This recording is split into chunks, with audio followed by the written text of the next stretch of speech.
Today we will watercolor some flowers the easy way. Stay tuned.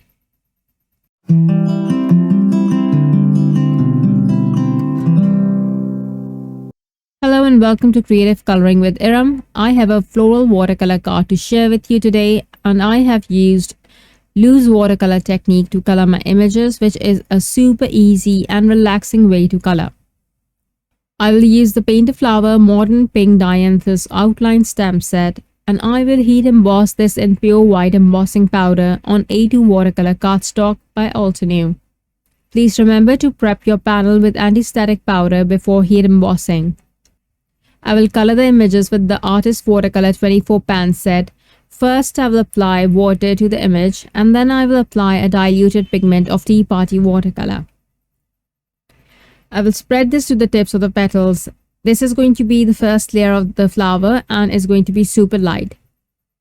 Then I will add slightly pigmented watercolor to the base of the petals and spread this to the middle of the petal. I will then clean the brush and use water to spread the diluted pigment to the tips of the petal. When I do this, I end up with a nice gradation of color from dark to light, and this is how I will add depth to my floral image in layers. Now I'm keeping the underside of the upturned or curled petals lighter so that the shadows on the top side of the petals become more pronounced.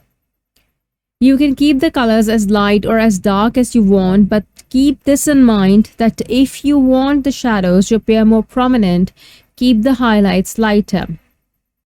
The contrast between the highlights and the shadows is what is going to make the image pop. Now I will go back in those dark portions and add more pigmented watercolor. This time I'm adding Red Cosmos watercolor to the nooks, but I will add the Tea Party to this as I move upwards to the middle of the petal, as I don't want to change the tone of the flower. Now I'm adding the Red Cosmos just to show the depth and not for the color. So I'll keep this limited to the nooks. I will color the second flower in the same manner, but this time I will use yellows and warm oranges. Similarly, I will apply water to the entire image and add light color wash of Pocketful of Sunshine. Remember that this is going to be super light as you want your petal tips to be. Then while the image is still wet, I will drop in a more pigmented Pocketful of Sunshine watercolor and move it around to the middle of the petal with my paintbrush. I'm using the fine tip watercolor brush by Tasneem. It has water in it which helps move the pigment. So whenever I need a bit of water, I press the barrel and some of the water will come out and it will help me just smooth the pigment around. In this way, I can control the flow of water. For the darker pigment, I combine Fiery Sunset and Delectable Delights watercolor and added it to the base of the petals. I will move my brush around and spread this carefully to mix it with the previous pigment already present on the image.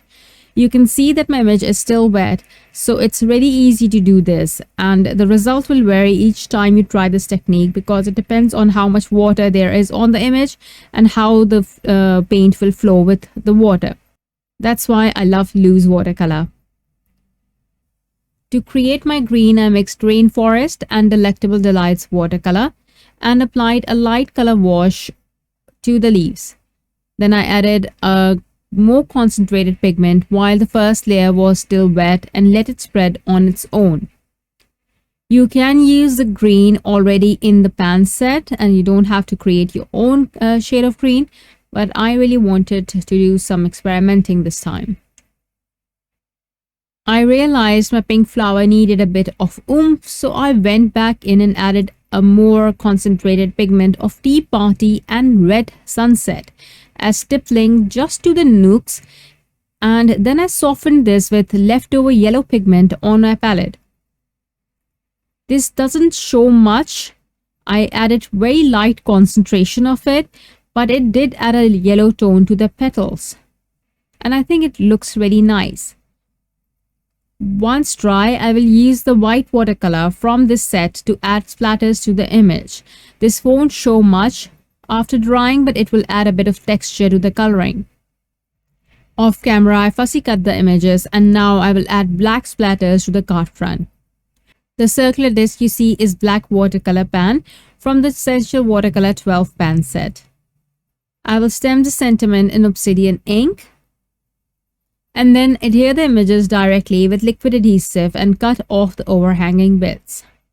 I did stamp the sentiment again and adhered it with foam tape because I thought I stamped it crooked, but I think this one is crooked as well, so I believe my panel wasn't cut correctly, but it's fine. The card turned out pretty. I like it and I'm cool with it. I hope you enjoyed the video and liked the coloring process. Thank you so much for watching. See you next time. Bye.